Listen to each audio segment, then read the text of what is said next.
Beiping, a great Chinese city, is stirring in her sleep.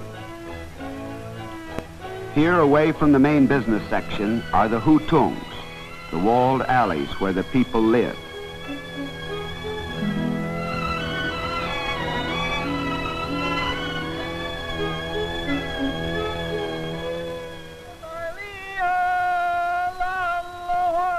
Early in the morning, as the city comes to life, the street peddlers and hucksters begin the day's work.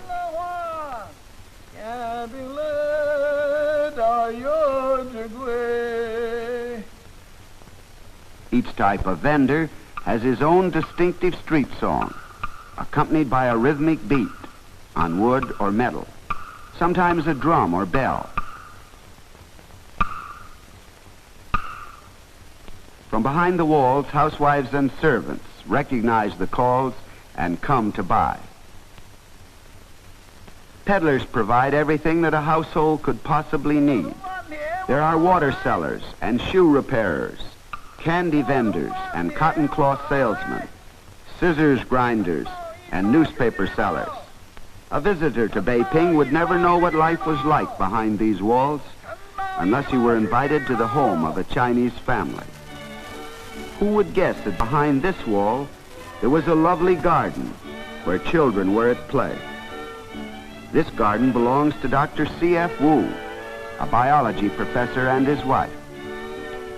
Their only son, Didi, is his grandparents' pride and joy because he'll carry on the family name. Didi has 6 sisters, 5 of them older and 1 still an infant. That makes 7 children in all, a large family even in China. The games that Chinese children play are not unlike those of American children. Some of their toys are different, however. They're shuttlecock and Diabolo. This game is more familiar to us.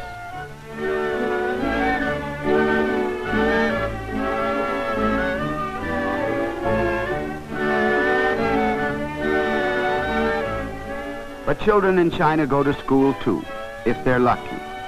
In this family, the teacher is mother herself. The family food budget was so limited because of inflation that Dr. Wu decided that the only way the children could be kept healthy on their meager diet was to control their activities and conserve their energies. Since this could only be done by close supervision, Mrs. Wu decided to teach them herself.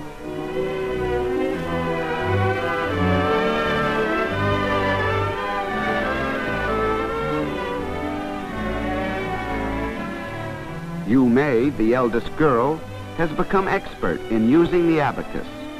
This may look like a toy, but actually it's a sort of adding machine which can be used to subtract, divide, and multiply with lightning rapidity. Yu Mei's education is on Mrs. Wu's mind these days.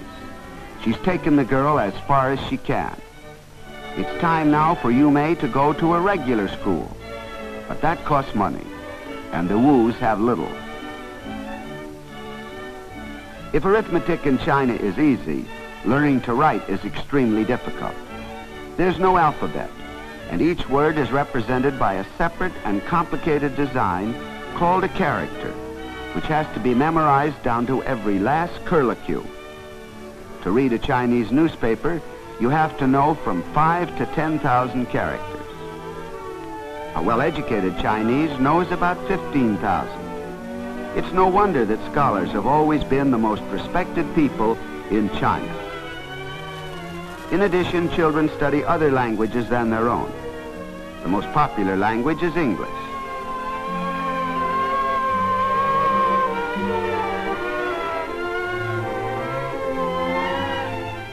Mrs. Wu can't forget that she's a mother as well as a school teacher, and it's time now to prepare the baby's formula.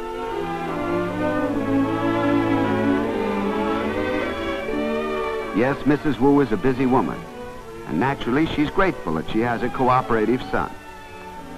Didi may be too young for school, but he's an old hand at being nursemaid. Even nursemaids like to have fun, and Didi has just heard a street vendor singing a song that he recognizes immediately. It's the song of the Monkey Man, and it's music to his ears.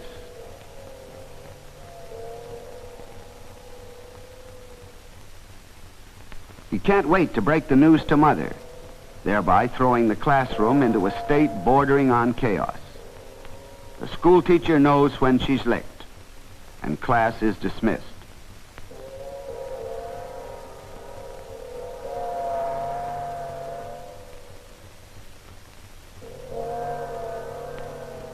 Monkeys are just as popular with the children of China as they are with children everywhere.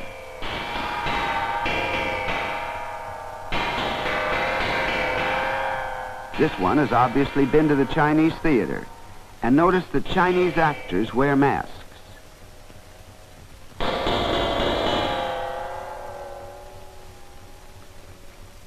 猴子儿孙大郎，打开西厢穿衣裳，穿上衣裳戴上帽，转上三枣耍一场。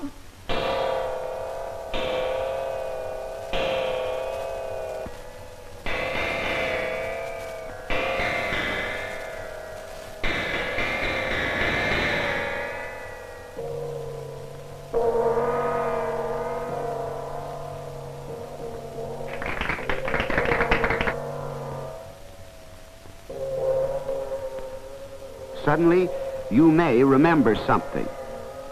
Her mother asked her to tell her father that lunch would be early today, because this afternoon their Amma is taking them to the Winter Palace Park. On her way to her father's laboratory, she has to pass through the courtyard where her grandfather and grandmother live. She greets them with formality and respect, because even today old people in China still command great veneration in accordance with ancient Chinese tradition. Dr. Wu and his assistant are hard at work making microscope slides for college classes. Teaching jobs are scarce since the war, and so this is the way Dr. Wu earns his living. The microscope was borrowed from a university. Dr. Wu gives his student assistant a place to live as part of his wages. Chinese students make great sacrifices to get an education.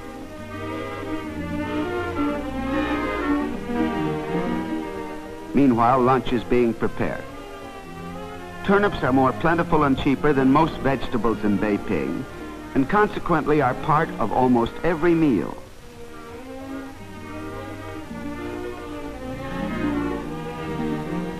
After being chopped, they're cooked over an old-fashioned coal range.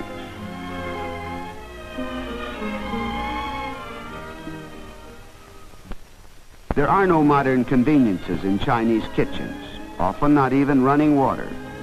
All drinking water is boiled to prevent disease and is usually drunk hot. This servant or Amma may seem like a luxury, but most middle-class families have one. She's considered part of the family, and they feel as responsible for her as for a close relative. At last, luncheon is served, a frugal luncheon, and yet the big meal of the day. In quantity, it may seem substantial, but in caloric value, it is dangerously low. There's 1 egg for 10 people, and it's given to the old folks, but they prefer it to give it to their grandson, to a young life just beginning, to the boy who will carry on the family name after they have passed on. In keeping with Chinese custom, Mrs. Wu serves her husband's parents. Chinese family life has a kind of quiet dignity and graciousness which is sometimes missing in our busy Western world. Before the war, bread in middle-class families was made of wheat.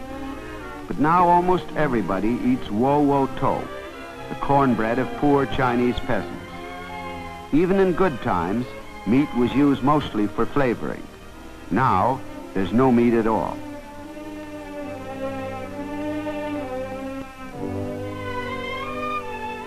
After lunch, the children go with their Amma to the Winter Palace. In pavilions and terraces along this artificial lake, Chinese poets once composed their songs, while courtiers and royal ladies laughed and played. Mrs. Wu had the girls' Ama take them on this trip to stimulate their interest in the historic past of their great nation.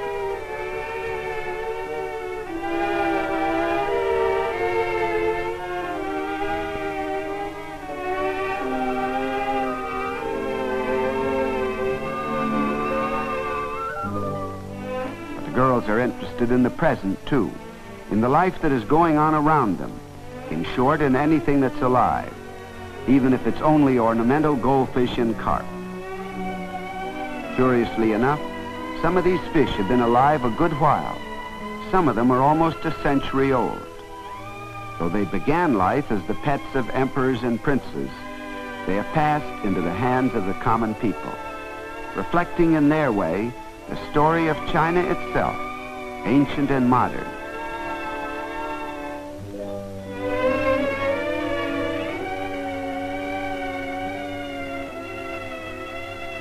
Meanwhile, back in the Wu household, another chapter in the story of China is being written. A relatively small chapter, perhaps, concerning the future of only one Chinese girl. Dr. Wu is wondering how he'll raise the money to send Yu Mei to school.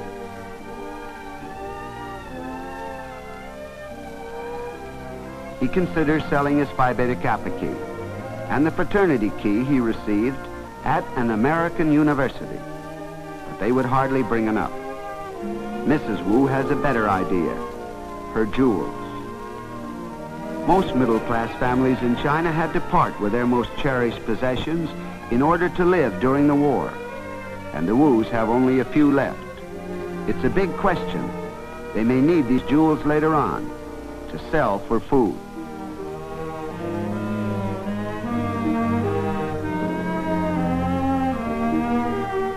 But for the Chinese, no sacrifice is too great for education.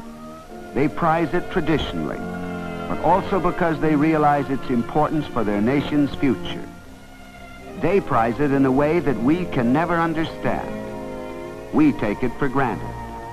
For them, it is something to be fought for.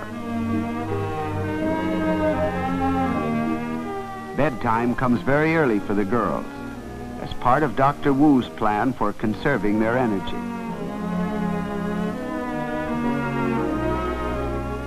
Americans might find these beds a little uncomfortable. There's no mattress, just boards covered by a quilt. But Chinese children learn to like their hard beds.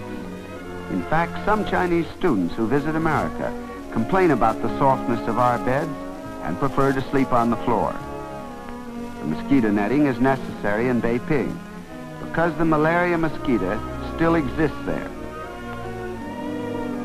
And now it's time for sleep. The next morning, firecrackers are set off to celebrate a holiday. It's Grandfather Wu's birthday, and a formal ceremony will be held. Seats of honor are set on each side of a table, where the historic figure of the god of long life adds his charm to the decoration. Long noodles wound into a pyramid symbolize long life, too. These noodles were made early in the morning by the Ama, and this is the way she did it.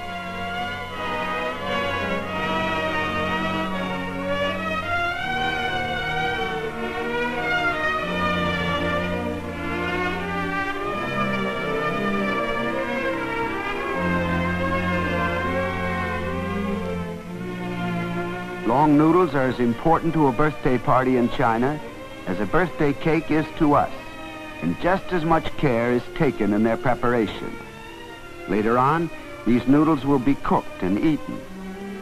And there's another dish of uncooked food on the altar: peach bread.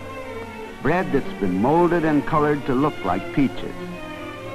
Peaches, too, are symbolic of a long and happy life. Meanwhile, everybody is getting ready for the ceremony of greeting grandfather and grandmother.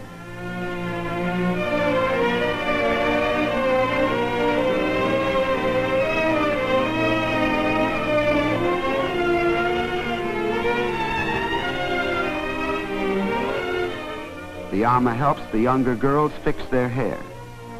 Neat and well-groomed hair is important to Chinese women, and on festive occasions they always decorate it with flowers. Dee Dee is busy admiring a new pair of leather shoes, a change from the homemade cloth shoes he usually wears. At last the ceremony begins. Grandfather and Grandmother take the chairs of honor and get ready to receive the greetings of the family. Western customs may have come to China, but on occasions like this, the ancient and time-honored traditions still assert themselves. First, the older generation, Dr. and Mrs. Wu, come in to pay their respects. In the old days, they would have made the old-fashioned kowtow and bumped their heads on the floor. But today it is enough to bow respectfully. Grandmother was born at a time when women's feet were still bound. This custom has almost entirely died out today.